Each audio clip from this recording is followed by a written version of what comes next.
အားလုံးမင်္ဂလာပါဒီနေ့မှာ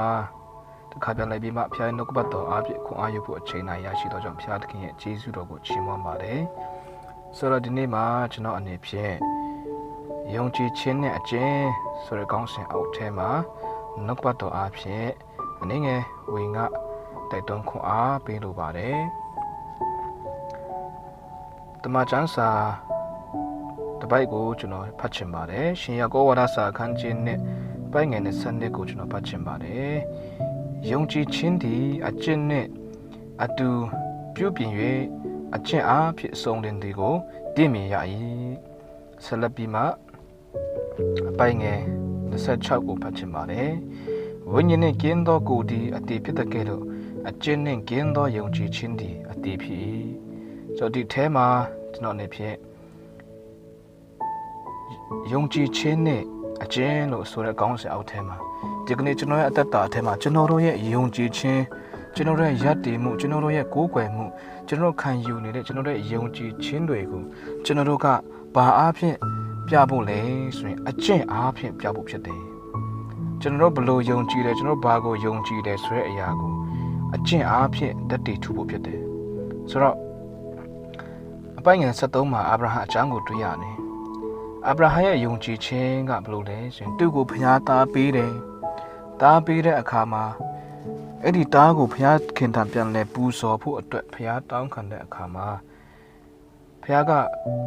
အာဗြဟံကဘာလုပ်တယ်လဲဆိုရင်အဲ့ဒီဘုရားအပေါ်မှာယုံကြည်တဲ့သူ့ရဲ့ယုံကြည်ခြင်းကိုလက်တွေ့သက်တည်ပြဖို့သူ့ရဲ့အကျင့်အားဖြင့်သူတက်တည်ထူတဲ့အခါမှာသူ့ရဲ့ယုံကြည်ခြင်းကိုဖြောင့်မတ်ခြင်းကဲ့သို့မတ်တော်မူတယ်လို့ဓမ္မကျမ်းစာထဲမှာဘုရားကပြောထားပြီးသားဖြစ်တယ်။ဒါကြောင့်ဒီနေ့ကျွန်တော်ရဲ့အသက်တာထဲမှာကျွန်တော်တို့ရဲ့ယုံကြည်မှုကျွန်တော်တို့ရဲ့ကိုးကွယ်မှုကျွန်တော်တို့ရဲ့အသက်ရှင်မှုဒီတပါးသူတွေမြင်တဲ့အခါမှာတက်တည်ဖြစ်နေဖို့အင်မတန်မှအရေးကြီးပါတယ်။ယေရှုခရစ်တော်ဘုရားကိုမတိမမြင်သေးတဲ့မယုံကြည်သူတွေကျွန်တော်တို့ရဲ့အသက်တာကိုကြည်ရှင်အားဖြင့်ထိုအရာကိုမြင်ဖို့ဖြစ်တယ်ဆိုတဲ့အရာကိုပြောချင်ပါတယ်ဝိငါချင်းတယ်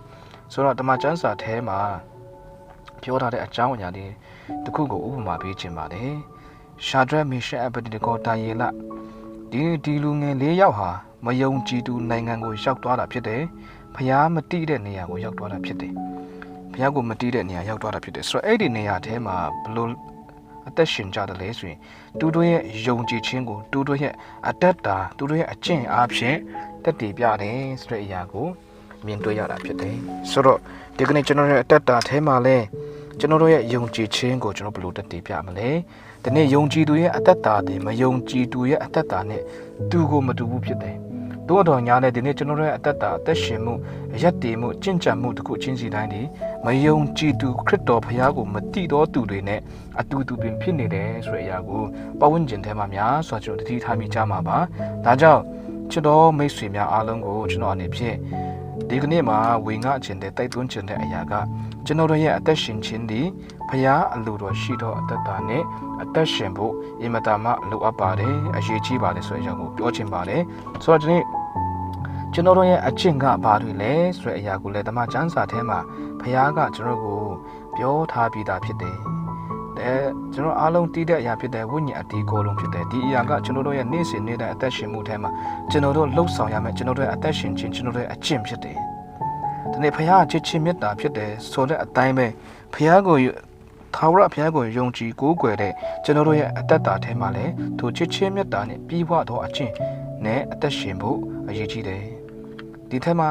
ချစ်ခြင်းဝမ်းမြောက်ခြင်းငြိမ်သက်ခြင်းစိတ်ရှည်ခြင်းကျေးဇူးပြုခြင်းကောင်းမြတ်ခြင်းတစ္ဆာဆောင်ခြင်းနူးညံ့သိမ်မွေ့ခြင်းကာမဂုဏ်ချုပ်တည်ခြင်းထို့တော့အကျင့်ကိုအပေတရားမြမမြတ်တာလို့ဓမ္မကျမ်းစာကပြောပါတယ်ဂါလာတိဩဝါဒစာအခန်းကြီး9အပိုက်ငယ်20နဲ့23ထဲမှာဒါကြောင့်ဒီနေ့ကျွန်တော်တို့ရဲ့အသက်ရှင်မှုကျွန်တော်ရဲ့ယုံကြည်ခြင်းအကျင့်ကဒီအရာတွေဖြစ်တယ်ဘုရားချစ်ခြင်းမေတ္တာဖြစ်တယ်ဘုရားကငြိမ်သက်ခြင်းကိုပေးနိုင်တဲ့ဘုရားဖြစ်တယ်နူးညံ့သိမ်မွေ့သောဘုရားဖြစ်တယ်ဒီအရာတွေကကျွန်တော်ရဲ့အသက်ရှင်မှုတစ်ခုချင်းစီတိုင်းထဲမှာကျွန်တော်ရဲ့အကျင့်တစ်ခုချင်းစီတိုင်းထဲမှာဒီအရာတွေဖြစ်ဖို့အရေးကြီးပါတယ်ဒါကြောင့်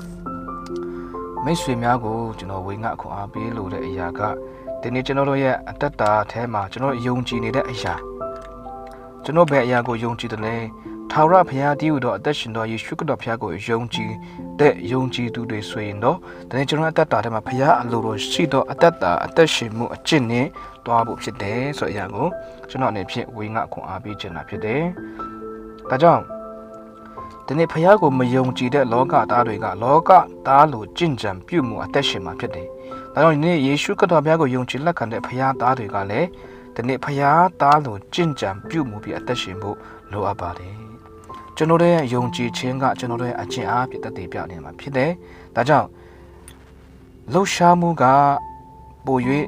အတန်ကျဲတယ်လို့ကျွန်တော်ပြောချင်ပါတယ်။ကျွန်တော်ရဲ့ပြောဆိုခြင်းတဲ့လှူရှားမှုကပိုပြီးအတန်ကျဲတယ်။ဒါကြောင့်ကျွန်တော်ယုံကြည်နေတဲ့အရာကျွန်တော်ကိုးကွယ်မှုကျွန်တော်ရဲ့ယုံကြည်ခြင်းကဘလောက်ပဲကျွန်တော်တို့အနှုတ်အားဖြင့်ဘလောက်ပဲ